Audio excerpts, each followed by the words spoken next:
See where that ball of fire is in the sky? That means we have a little over an hour, maybe, of light. It's about to set. Welcome back to M Hood Fishing, everybody. Big river, catfish rods, big baits, just like I was telling you earlier in the video before this. Caught a bunch of panfish to do this evening. Now, if you don't know, this is the Mississippi River.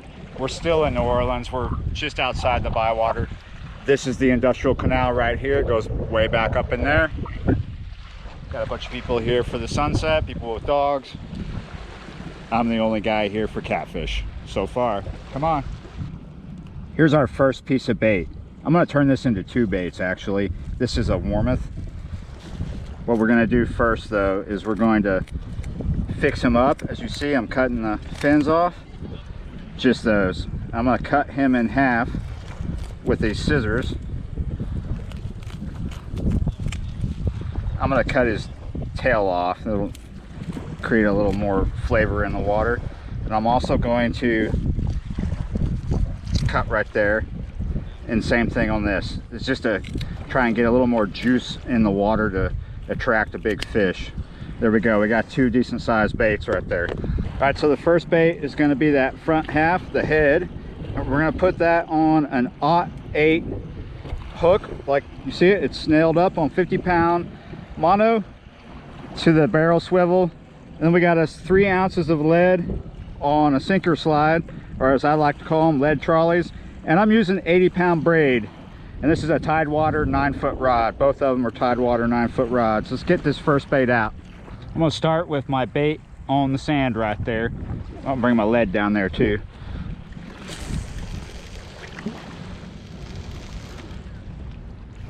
That is decent. That's gonna be in fairly deep water. Definitely over 20. Oh, hit the bottom already. I would say that's about anywhere between 30 and 40 feet right there. So technically I cast that bait out this way, but it trucked this way, and we have it in the last bank holder or sand spike on the left. And the reason why I said it's not going to go so far, why it's going to stop at some point, is because right here is a sandbar that juts out. So this is actually an eddy created by that sandbar. That sandbar changes year to year, but it's always been there. That's kind of why this area works so good for catfish. It's a nice hole to find catfish in, even when the river's low like it is this afternoon. Second bait time. I'm gonna put that hook just through the top. I don't want it too close to the top. I don't want it too deep into the bait. I'll make sure I got scales off. That is looking lovely. I'm walking a little bit down from the rod to do this cast, to where when it trucks to the left, it doesn't end up anywhere near that first bait. Hopefully it doesn't.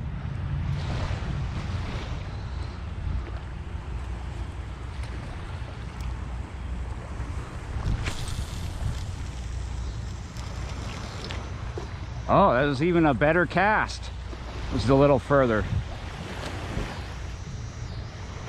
Still sinking. There it goes. It hit the bottom. That might be in a little bit of deeper water.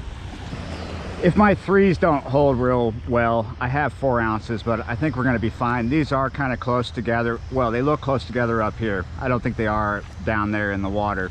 If you look over here, you see where the waves are coming in, and then follow them out, follow my hand.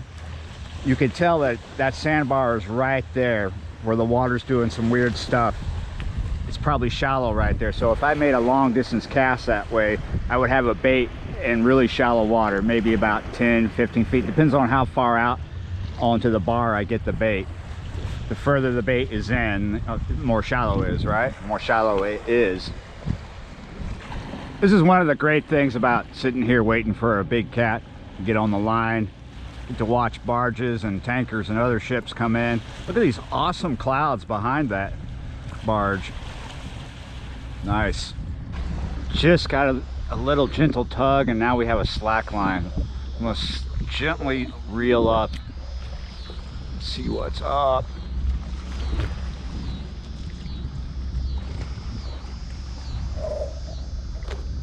Either something was nosing around the bait, or that was a line bite, something running into the line. Could have been anything, some junk in the water. I'm finally joined by other fishermen, but they're going over there. Yeah, you're right. Oh, look at that. A little bit of a tug.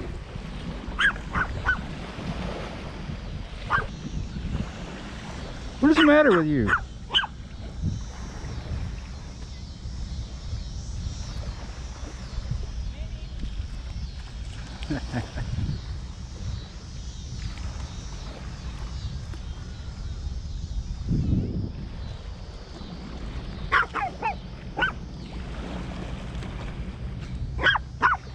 Okay.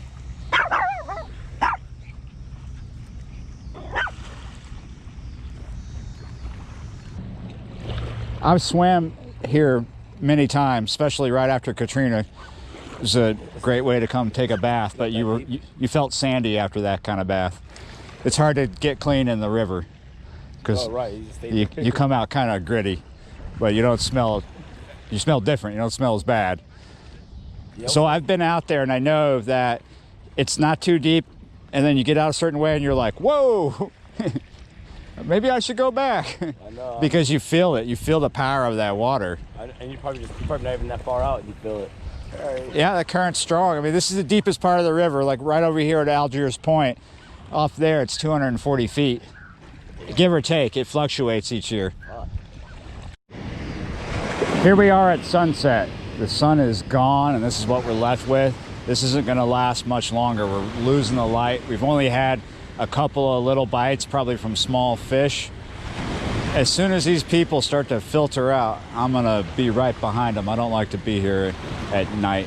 The zombies show up and get sketchy. But we still have these people over here fishing, so that's good.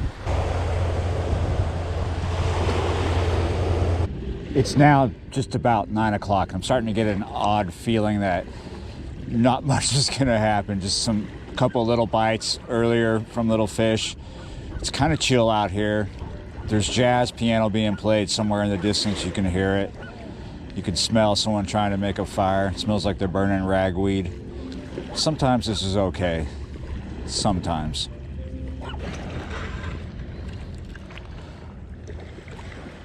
All that time. Well, it's not a skunk session, but I just caught a gaff top on an 8/0 hook. That's probably what all those little bites I've been just watching for hours upon hours. It is almost midnight. Huh. Well, I got a second video for the day. I have just about had it. We're not going to stay out here any longer. I mean, it is literally midnight right now. He's maybe 12 inches long. Look at that. Sometimes people call these sailboat cats because of that. It looks like a sail. Sail cat is also what they call them. You can eat these. Not really my favorite. They're very, very slimy. I might have just tons of slime on my line. I definitely have it on my hands. Well, let's get down here at the water. Woo, I almost bit it there. Almost ate it.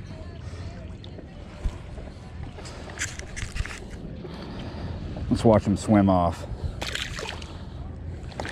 Wrong way, buddy. There he goes.